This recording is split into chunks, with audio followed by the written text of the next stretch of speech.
Tetapi sebaiknya diucapkan nanti pada saat. Kenapa mau belajar di sini? Sekarang saya buka cerita itu.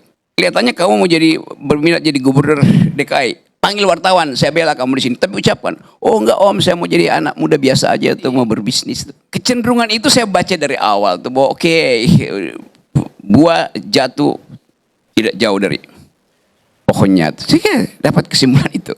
Jadi dari awal sempurna Jokowi hidup di gedung-gedung kolonial dan sempurna dia praktekkan politik kolonial. Divide et impera. Terima kasih.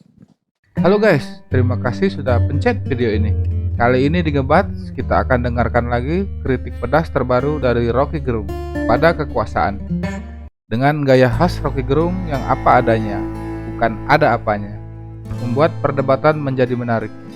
Mulai dari nasib pohon beringin yang tumbang, permainan politik anak Pak Lurah tidak akan berbeda jauh dengan ayahandanya, hingga kekacauan politik oleh penguasa dengan gaya kolonial, yaitu divide et impera. Ayo kita dengarkan. Check it out. Terima kasih Bang Karni atas nama atlet, para pelatih. Saya terima ucapan selamat itu. Tetapi sebaiknya diucapkan nanti pada saat 17 Agustus. Kira-kira begitu langgamnya. Tapi saya juga dikritik karena saya mengucapkan terima kasih pada Bapak Presiden Jokowi. Dari Paris saya ucapkan terima kasih. Itu lalu saya dikritik. Gitu.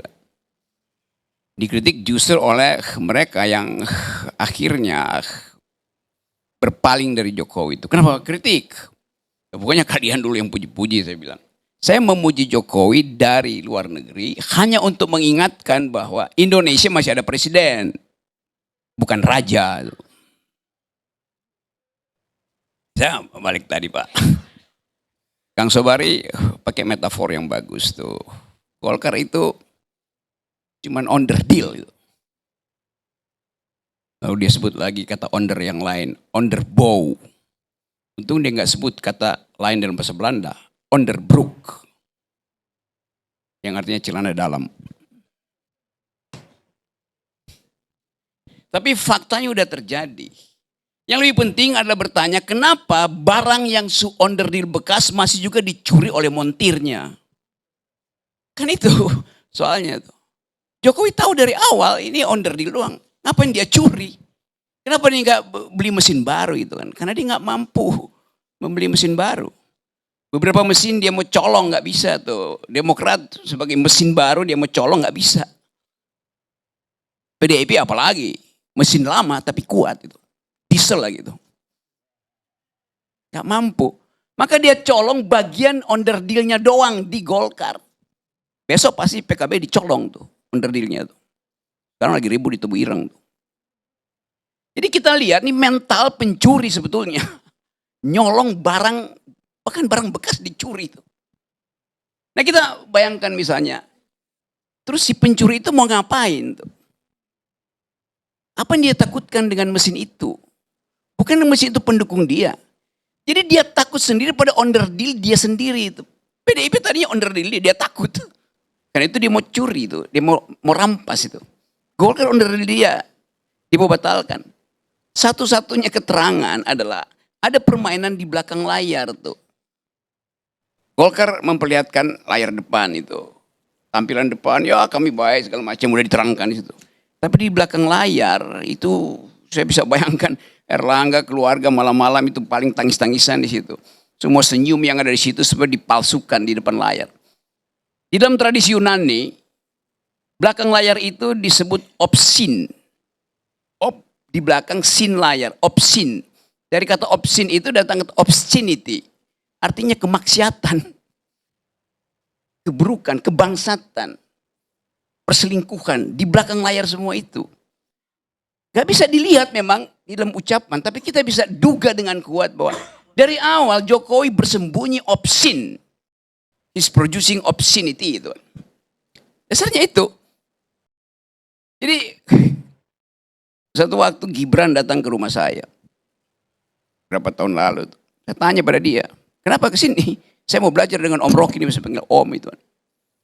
Kenapa mau belajar di sini? Sekarang saya buka cerita itu. Saya sebetulnya ada di PDIP hari ini, kata Gibran. Tapi saya malas dengan kuliah-kuliah di PDIP itu. Coba bayangin tuh. Cerita, saya buka cerita. Saya bilang, kamu mau jadi politisi itu? Enggak, saya mau jadi anak muda ada. Kalau you mau jadi dari awal itu, kelihatannya kamu mau jadi berminat jadi gubernur DKI. Panggil wartawan, saya bela kamu di sini. Tapi ucapkan, oh enggak om, saya mau jadi anak muda biasa aja tuh, mau berbisnis tuh. Kasih kritik saya kasih kritik pada dia. Jadi kecenderungan itu saya baca dari awal tuh bahwa oke, buah jatuh tidak jauh dari pohonnya. Saya dapat kesimpulan itu. Jadi dari awal saya udah nggak percaya sebetulnya langkah-langkah Jokowi itu, dan itu artinya di kita bukan sekedar Golkarnya yang jadi soal, tapi sistem politik kita secara keseluruhan. Tugas Presiden Jokowi adalah melakukan pendidikan politik pada bangsa ini. Merusak PDIP, apa itu pendidikan politik? Mengacak-acak Golkar dari obscenity itu dari belakang layar, apa itu pendidikan politik? Itu soalnya. Bukan saya mau bela Golkar, nggak ada urusan saya dengan Golkar. Bahkan satu waktu di forum Golkar saya bilang, Pak Erlangga di depan saya bilang, Pak Erlangga Anda akan diamputasi oleh Pak Jokowi itu.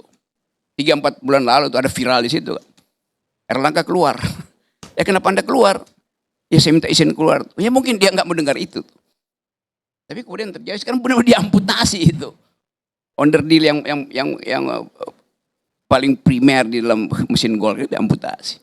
Sekarang kita mau coba duga. Setelah itu mau diapain tuh partai itu? Apakah cuma demi itu? Pasti tidak. Karena algoritma kekuasaan Jokowi ada sampai 2029, sampai 2000 segala macam itu. Bahkan mungkin sampai 2045. Dia harus pastikan bahwa istana IKN itu akan jadi kemewahan dia. Kalau bukan dia, Gibran. Kalau bukan dia, Kaisang. Kalau bukan dia, Etes. Kalau bukan harus sempurna kita baca dalil itu pada cara berpikir Pak Jokowi. Gak ada cara lain untuk nerangin itu. Kenapa Golkar? Ya Golkar partai kuat. Golkar bisa bersekutu dengan PDIP untuk memulai upaya pemaksulan bisa di DPR. Segala macam hak interpelasi segala macam bisa dipakai di situ kan. Jadi Jokowi mengerti bahwa dia tidak aman dengan onderdil dan mesin-mesin. Maka onderdilnya dia preteli kan. Jadi sebetulnya ada kecemburuan pada Pak Jokowi itu. Dia lihat mantan presiden punya partai semua tuh. SBY punya partai, maka masih mampu untuk mengendalikan putih. Ibu Mega punya partai, dia nggak punya partai. Jadi semacam rasa rendah diri yang kemudian berubah menjadi keangkuhan. Dalam psikologi kita sebut reverse psikologinya begitu yang terjadi. Setiap orang yang berupaya untuk menghasilkan kembali demokrasi harusnya mempersoalkan perilaku politik Jokowi. Golkar segala macam partai-partai itu, oh ya oke lah. Tapi kata Samuel Huntington, kita punya lembaga-lembaga politik, tapi tidak ada di dalamnya pelembagaan politik. Ada political institution, tapi tidak ada institusionalisasi di dalam partai itu. Nah tugas Jokowi adalah menjalankan perintah konstitusi, cerdaskan kehidupan bangsa, termasuk cerdaskan kehidupan politik. Sekarang dia rusak sendiri. Instalasi demokrasi dia rusak. Kan dia merusak Golkar itu bukan, yang dia rusak bukan Golkar, yang dia rusak adalah demokrasi kita itu. Bahwa Golkar memang benar, Kang Sobaru iya, dia cuma peran, iya tapi dia sudah hidup di situ terengah-engah tuh, terseok-seok. Harusnya Jokowi katakan perkuat Golkar, bukan rusak. Gitu. Itu pelajaran di kita. Jadi kita mau ucapkan ini sebagai kritik mendasar. Bahwa Jokowi sedang merusak demokrasi, itu poinnya tuh. Partai-partai punya persoalan dengan pidana atau video-video tertentu yang akan dipakai buat nomor. Ya itu soal pribadi mereka tuh. Melanggar hukum pidana, iya. Tapi Jokowi melanggar etika politik, melanggar konstitusi. Kan ini the maxim of all crime. Itu melanggar konstitusi. Jadi kita mesti fokus kembali pada Jokowi sedang merusak demokrasi. Itu dasarnya tuh. Nih depan saya ada karpet nih. Semua orang menganggap kalau dia berdiri di atas karpet itu artinya dia berdiri di surga. Karena karpet itu semacam metafisik, metafor dari surga yang lembut injak-injaknya. Tapi kenapa mesti didekorasi? Ya supaya terlihat betul-betul indah. Tapi ada slang di orang Amerika bilang, called on the carpet. Diminta datang ke karpet artinya akan dihukum itu. Metafor begitu.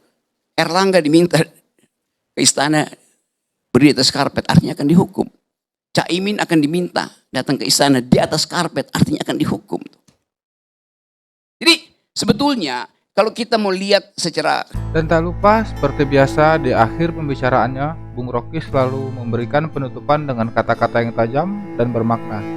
Dengan gaya khas aktivis 98 yang mampu membangkitkan semangat tentang terjadinya politik kolonial saat ini, yaitu divide et impera.